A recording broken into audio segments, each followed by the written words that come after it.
7437 ఉద్యోగాల భర్తీకి సర్కార్ గ్రీన్ సిగ్నల్. పోలీసు, అగ్నిమాపక, జైళ్లు, ఎస్పీఎఫ్ శాఖల్లో భారీగా కొలువులు. త్వరలోనే police recruitment board notification. Cure water బోర్డులో 965 పోస్టుల భర్తీ.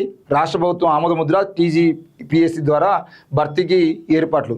7400 కాదు 20,000 ఉద్యోగాలు ఇవ్వాలని చెప్పేసి నిరుద్యోగులు అటు దిల్సుఖ్ నగర్లో ఇటు అశోక్ నగర్లో ఎక్కడికక్కడ మాకు 5,000 7,000 ఉద్యోగాలు కాదు భయ్, మొత్తం 20,000 ఉద్యోగాలు వేయాలి, పోలీసు శాఖలో ఉన్నటువంటి ఉద్యోగాలు అన్నింటినీ భర్తీ చేయాలని చెప్పేసి వాళ్ళు మొత్తుకుంటా ఉంటే మేము కాదు చెయ్యము. 2 లక్షల ఉద్యోగాలు ఇక్కడ, జాబ్ క్యాలెండర్ ఇక్కడ. 2 ఏళ్ళు అయిపోయి దగ్గర 2.5 ఏళ్ళు సంవత్సరాలు అవుతుంది. ఇంకా 2.5 ఏళ్ళు పూర్తయినా కూడా ఎందుకు ఇంకా మీరు పూర్తి స్థాయిలో 2 లక్షల ఉద్యోగాలు ఇచ్చేటువంటి ప్రయత్నం చేయట్లేదు? ఏడాదికి 2 లక్షల ఉద్యోగాలు అని చెప్పేసి ఈరోజు ఏడాది కాదు కదా 2.5 ఏళ్ళు మొత్తం కలిపి 2 లక్షల ఉద్యోగాలు ఇవ్వండి రా బాబు అని అంటే నిరుద్యోగుల మీద కేసులు, లాఠీ చార్జీలు. అస్మా లాంటి వాళ్ళు ఎవరైనా వచ్చి మాట్లాడేటువంటి ప్రయత్నం చేస్తే ఆమెను హౌస్ అరెస్టులు. రాష్ట్రంలో ఎక్కడ ఏ ధర్నా జరుగుతున్నా కూడా ఈమెను హౌస్ అరెస్ట్ చేస్తున్నారు. ఏంది అసలు? నువ్వు 7,400 ఉద్యోగాలు వేసి ఇవి కూడా ఏం ఉద్యోగాలు? పోలీసు ఉద్యోగాలకు సంబంధించిన విషయాలు. పోలీసులు, అగ్నిమాపక, జైలు, ఎస్పీ శాఖ. అందులో పోలీసు ఉద్యోగాలు 5,000కు తక్కువనే. ఈ 5,000 ఉద్యోగాలు వేసి అవి కూడా పోలీసు ఉద్యోగాలు వేసి పోలీసు ఉద్యోగాలు వచ్చిన తర్వాత ఈ 5,000 మంది పోలీసులను ఎవరు మీకు పంపిస్తున్నారు మీరు అంటే మళ్ళా నిరుద్యోగులు ధర్నా చేస్తే వాళ్ళ మీద లాఠీ చార్జీలు చేయడానికి. మొత్తం కేసీఆర్ నిర్మించుకున్న పోలీసు విభాగం మొత్తం దానికోసమే. ఏంది? ఆయనను రక్షించుకోవడం కోసం. ఎక్కడ ధర్నా జరిగితే అక్కడ ధర్నా మీద దాడి చేయండి, కొట్టండి, కేసులు పెట్టండి, వాళ్ళ జీవితాలు నాశనం చేయండి. ఇప్పుడు మళ్ళీ 5,000 ఉద్యోగాలు ఇస్తున్నారు. ఈ ఉద్యోగాలు వేసి ఏం చేస్తారు అని అంటే నిరుద్యోగులు ధర్నా చేస్తే కేసులు పెట్టాలి, వాళ్ళ మీద లాఠీ చార్జీలు వేయాలి, వాళ్ళని ఇష్టం ఉన్నట్టు కొట్టాలి. లేదంటే పక్క రాష్ట్రం వాడు ఎవడన్నా వచ్చి మనకు సంబంధించినటువంటి వాళ్ళని ఎత్తుకోపోతూ ఉంటే వాళ్ళకు కాపలా కాయాలి, వాళ్ళ భార్యల్ని గట్టిగా పట్టుకొని నిలబడాలి, వాళ్ళని గుజ్జుకోపోమని చెప్పేసి. ఇది ఈ ఉద్యోగాలకు సంబంధించిన విషయంలో జరుగుతున్నటువంటి కుట్ర. 7,000 ఉద్యోగాలతో ఏం సాధిస్తారు?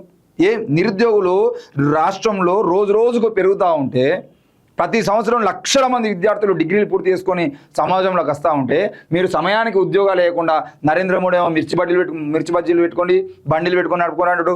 దాన్నే రఘునందన్ రావు మాట్లాడుతూ మిర్చి బండి పెడితే తప్పేమున్నది అని చెప్పేసి మాట్లాడతారు. అక్కడ కోటిలో ఒక మిర్చి బండి షాప్ ఆయన నెలకు రోజుకు 2 లక్షల రూపాయలు సంపాదిస్తారని చెప్తారు. మరి వీళ్ళు మాత్రం రోజుకు 2 లక్షలు సంపాదించే ఆదాయం వద్దనుకొని ఎందుకు రాజకీయాలు అవుతారో చెప్పరు. ప్రజాసేవ చేసేవాళ్ళు సేవ చేయొచ్చు కదా. 2 లక్షలు కాకపోతే ₹1,00,000 సంపాదించారు తక్కువ రేటుకి అమ్ముకుని మిర్చి బండ్లు పెట్టి. ఈరోజు నిరుద్యోగులు అనగానే నిరుద్యోగుల్ని అత్యంత హీనంగా చూస్తూ ఉద్యోగాలు రాగానే నిరుద్యోగులుగా ఉన్నప్పుడు ధర్నాలు చేసినటువంటి వాళ్ళే మళ్ళీ ఉద్యోగాలు రాగానే వెంటనే నిరుద్యోగుల మీద ఎందుకు అంతగా ఫైర్ అవుతుర్రో. మొన్ననైతే ఒక నిరుద్యోగుల సమావేశం అంటే నిరుద్యోగుల సంబంధించినటువంటి ధర్నాలు ఇష్టం ఉన్నట్టు బూతులు తిరుగుతున్నారు. లకారాల మీకు దిగుతలేరు పోలీసులు.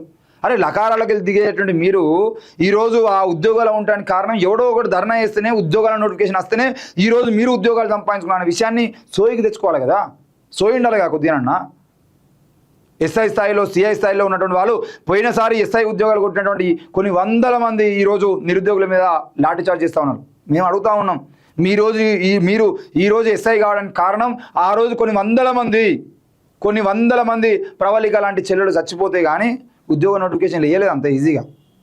ఎంతోమంది ధర్నాలు, రాస్తారోకోలు చేసి ఈరోజు ఉద్యోగ నోటిఫికేషన్ తీసుకొస్తే ఆ ఉద్యోగ నోటిఫికేషన్లో ఉద్యోగం పొంది ఈరోజు మళ్ళా ఉద్యోగాలు అడుగుతున్న వాళ్ళ మీద లాఠీ చార్జ్ చేయడం అంటే అంతకన్నా సిగ్గుచేటు ఇంకోటి లేదు.